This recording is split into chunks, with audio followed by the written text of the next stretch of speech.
अस्सलाम वालेकुम। डॉक्टर सनिया बशीर हेयर। कैसे हैं आप सब लोग? जैसे कि आप सब लोग जानते हैं कि हम last month diabetes and kidney disease के हवाले से बहुत हमने फ्रूटफुल डिस्कशन की थी, जिसका मुझे फीडबैक माशाल्लाह बहुत अच्छा आया। और आगे भी कुछ चीज़ें हैं जो आप लोग जानना चाहते थे, जो हमारी लास्ट मंथ मिस हो गई थी। तो जी हाँ, सबसे जो आज हम बात करने जा रहे हैं वो यही है कि एक पेशेंट अगर उसे किडनी डिजीज़ डेवलप हो गई है, यहाँ पर मैं एक बात कहना चाहती हूँ उन तमाम नाजरीन से जिन्होंने हमें अभी रिसेंटली ज्वाइन किया है या हमारी ये वाली वीडियो फर्स्ट टाइम देख रहे हैं, तो हमारे यूट्यूब चैनल पे ज़रूर विजिट कीजिएगा। वहाँ पर आपको डायबिटीज़ से रिलेटेड जो किडनी डिजीज़ से हमने डिस्कशन की हुई है वो आप ज़रूर उस चीज़ को देख सकते हैं, जान सकते हैं कि क्या आप कहीं रिस्क पे तो नहीं है किडनी डिजीज़ डेवलप होने के, या फिर उनके क्या स्टेजेस होते हैं, कौन से टेस्ट करवाने चाहिए। आज जो हम बात करने जा रहे हैं वो है टोटली अबाउट ट्रीटमेंट प्लान की, कि एक पेशेंट जिसको किडनी डिजीज़ डेवलप होना शुरू हो गई है उसको हम आगे कैसे प्रोसीड करें, क्या मैनेजमेंट ऑप्शंस उनके लिए होते हैं और क्यों हम करना चाहते हैं, हमारे क्या मकसद होता है उसके पीछे कि हमें जो है वो एक डायबिटिक पेशेंट को किडनी डिजीज़ पे हम क्यों इतना ज़्यादा फोकस करते हैं। तो हमारा मकसद देखें यही होता है कि हम फर्दर प्रोग्रेशन यानी कि फर्दर हम गुर्दों को डैमेज होने से बचाना चाहते हैं। और दूसरा, चूँकि आपको पता है कि किडनीज़ जो हैं वो हमारी बॉडी में एक बिल्कुल उस पाइपलाइन का काम करती है कि जिसमें से जैसे कि आप एक नॉर्मली जो हम एक टैप ओपन करते हैं, एक नलका ओपन करते हैं और आपका सारा पानी जो है वो घर के ड्रेन में जमा हो रहा होता है, लेकिन अगर आपका ड्रेन चोक हो जाता है तो वो पानी जो है वो रिवर्ट बैक हो जाता है, चाहे वो आपका सिंक हो, चाहे आपका बेसन हो, चाहे आपका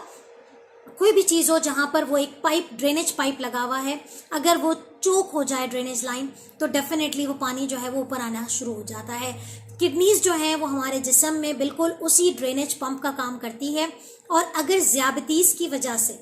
चूँकि देखिए गुर्दे डैमेज होने की बहुत सारी दूसरी वजूहात होती हैं, लेकिन हम चूँकि बात करते हैं ज़्यादतीज़ के हवाले से, तो ज़्यादतीज़ अगर गुर्दों को डैमेज करता है तो वो गुर्दे अगर ज़्यादा डैमेज होंगे तो डेफिनेटली जो ड्रेनेज हो रही है वो कम होगी, और जो चीज़ें ड्रेन होनी चाहिए, जो गंदगी जिस्म से निकलनी चाहिए, वो जिस्म में बढ़ना शुरू हो जाती है। तो डेफिनेटली आपके जो दूसरे सिस्टम्स हैं, क्योंकि आपका ब्लड जो है वो हार्ट की तरफ जा रहा है, सर्कुलेशन पूरी आपकी डिस्टर्ब हो जाती है। तो हमारा मकसद किडनी को मज़ीद डैमेज होने से बचाना है, और किडनी के डैमेज होने की वजह से जो पीछे पूरा हमारे जिस्म में लोड बढ़ रहा है, जिसकी वजह से ब्लड प्रेशर हो जाता है, जिसकी वजह से हार्ट फेलियर की तरफ जा सकते हैं, तो उन तमाम चीज़ों को हमें बचाना होता है। तो अगर एक पेशेंट, आज हमारे पास जो भी डायबिटिक पेशेंट हैं, आपको पता है कि आपने जो है वो 6 मंथ्स टू एनुअल स्क्रीनिंग लाजमी करानी होती है। तो आप अगर क्रिएटिनिन आपका बढ़ा हुआ है या अगर आपका EGFR लो की तरफ जाना शुरू हो रहा है, ठीक है, तो आपने सबसे पहले अपना लाइफस्टाइल चेंज करना है। लाइफस्टाइल चेंज करने में आपने क्या करना है, बेशक अभी आप सिर्फ एक क्रिएटिनिन आपका बिल्कुल थोड़ा सा बढ़ा हुआ है, बट इट इज़ अलार्मिंग। या अगर आपने माइक्रो एल्ब्यूमिन यूरिया का टेस्ट कराया है, यूरिन में एल्ब्यूमिन पॉजिटिव आना शुरू हुआ है, तो आप एक अलार्म बजा लें अपनी ज़िंदगी में कि आपका ये वक्त है कि शुगर तो आपने कंट्रोल नहीं की, शुगर के कंट्रोल होने का वक्त तो आपने ज़ाया कर दिया, लेकिन जो शुगर की वजह से जो डैमेज हो रहा है उसे आज आप बचा लें। तो उसके लिए लाइफस्टाइल चेंजेस। अब लाइफस्टाइल चेंजेस में एक तो एक स्टैंडर्ड प्रोटोकॉल है कि हमें क्या करना है, हमें अपना प्रॉपर डाइट प्लान, जो मैं हमेशा बताती रहती हूँ कि अपना पेट समझ के खाइए, थोड़ा थोड़ा खाइए, पोर्शन कंट्रोल कीजिए, तमाम चीज़ें लें लेकिन पोर्शंस के साथ लें, ओवर ईट ना कीजिए। लेकिन उसके साथ साथ जो एडिशनली हमारे पास जो एक गाइडेंस होती है, खासतौर पे किडनी पेशेंट्स में, क्योंकि they are at high risk of blood pressure, तो उनका सोडियम इंटेक यानी कि सॉल्ट का इंटेक आप जितना हो सकता है मिनिमल कर दें। सिर्फ खाने में जो जायका पैदा करे उतना नमक का इस्तेमाल करें, बाकी सैलड्स का इस्तेमाल या फास्ट फूड्स का इस्तेमाल जिसमें ऑलरेडी सॉल्ट बहुत ज़्यादा होता है, तो उस चीज़ को आप अवॉइड करें। ठीक है जी। अब बात आती है कि टिपिकल फूड की, तो वो इंशाल्लाह ताला मेरी नेक्स्ट वीडियो आप देखेंगे, उसमें हम टिपिकल फूड आइटम्स बताएंगे कि क्या क्या चीज़ें एक diabetic with developed kidney disease. अभी तो हम सिर्फ इतनी बात कर रहे हैं कि अगर आपका क्रिएटिनिन थोड़ा बहुत हल्का फुल्का रेज आया है, 1.2 1.3 की तरफ आप चले गए हैं, आपका माइक्रो एल्ब्यूमिन यूरिया प्रोटीन 1+ आया हुआ है, आप लेस देन इवन 30 से आपने थोड़ा सा क्रॉस भी किया है, तो आप इस चीज़ को जो है वो मद्देनज़र रखें कि आप जो है वो किडनी डैमेज की तरफ जा सकते हैं। और ओवरऑल भी अगर एक डायबिटिक पेशेंट किडनी के रिस्क पे मौजूद है, अगर आपने हाई रिस्क केसेस देखे हैं, आपने हाई रिस्क की वीडियो देखी है, तो आपने लाइफस्टाइल चेंज करना आपके लिए बहुत ज़्यादा ज़रूरी है, जिसमें शामिल है आपका salt intake, proper diet plan, और तीसरा आपका जो है वो स्मोकिंग को आपने बिल्कुल बाइकआउट कर देना है। जो डायबिटिक पेशेंट अगर स्मोकर्स हैं तो वो स्मोकिंग इनको आगे जाके किडनी डिजीज की तरफ एंड अप करती है, और अगर आपकी किडनी डैमेज स्टार्ट हो गई है तो फिर आपने डेफिनेटली स्मोकिंग को स्टॉप कर देना है। चौथी जो लाइफस्टाइल में चेंज आता है वो यही है कि अपने वजन को कंट्रोल करना है, एक्सरसाइज बहुत ज़्यादा करनी है, आपने कम से कम आधा घंटा रोजाना ब्रिस्क वॉक, ये बात याद रखें। आज भी इतना मैंने चीज़ें जो है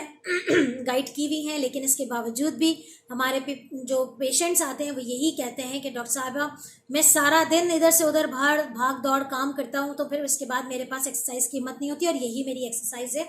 तो प्लीज़ एक्सरसाइज के लिए ज़रूरी है कि आप फोकस होकर अपने पर्टिकुलर मसल्स की मूवमेंट कर रहे हैं, पट्ठों को हरकत दे रहे हैं, वही आपके शुगर्स को कंट्रोल करने में, वजन को कंट्रोल करने में रोल प्ले कर रही है। तो दूसरी जो चीज़ आपके लिए बहुत ज़्यादा ज़रूरी है लाइफस्टाइल के बाद जब हम बात करते हैं वो ये है कि डेफिनेटली एक डायबिटिक पेशेंट को अपने ग्लाइसेमिक टारगेट्स को अचीव करने में मतलब बहुत ज़्यादा स्ट्रिक्ट हो जाना चाहिए कि देखें एक कॉम्प्लिकेशन स्टार्ट हो गई। इवन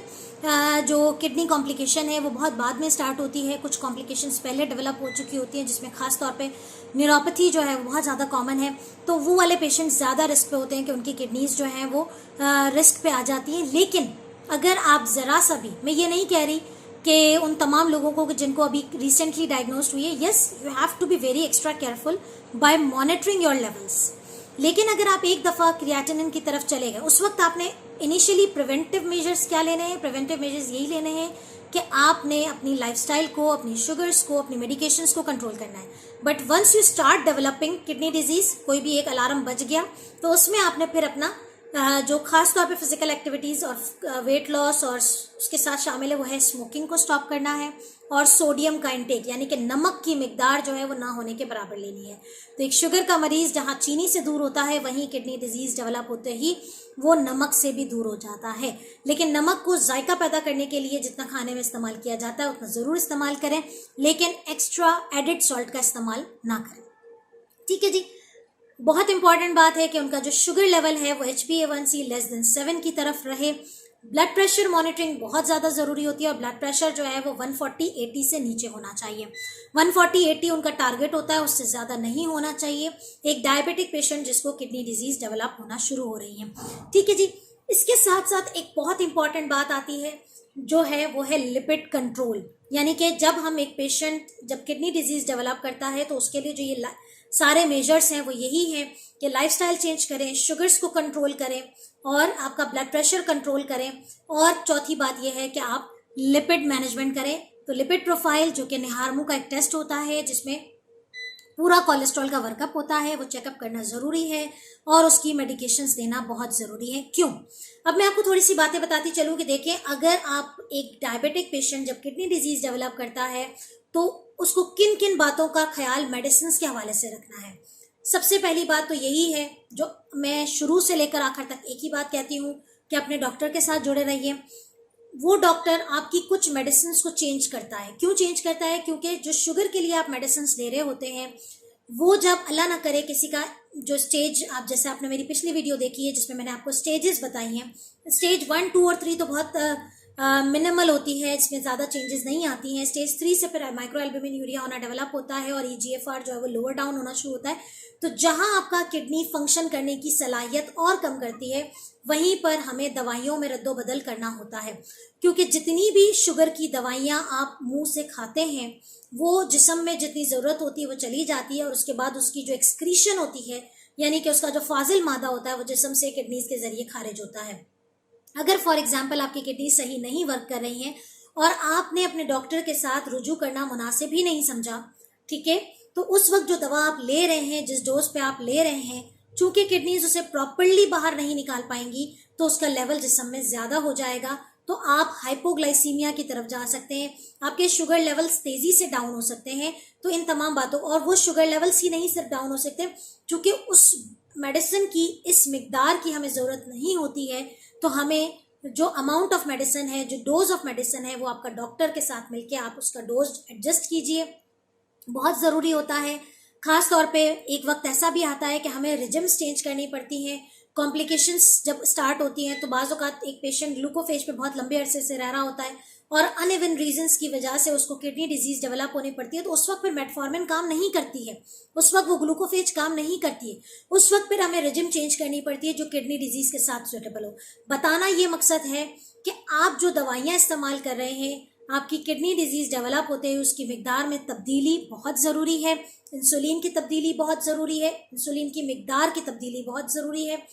दवाइयों की मिकदार की तब्दीली बहुत ज़रूरी है। और जब ब्लड प्रेशर भी साथ में चूंकि डेवलप होने का खतरा रहता है, तो उसके लिए पहले से ब्लड प्रेशर की वो मेडिसिन दी जाती हैं जो गुर्दों के लिए भी इफेक्टिव होती हैं, जो गुर्दों को मजीद डैमेज होने से बचाती हैं। चूंकि मेडिसिन का नाम यहाँ लेना जो है वो it's not proper appropriate platform कि हम यहाँ पर मेडिसिन का नाम डिस्कस करें, लेकिन एक ही बात कहूँगी कि अगर आपके अंदर कोई भी ऐसा जो है वो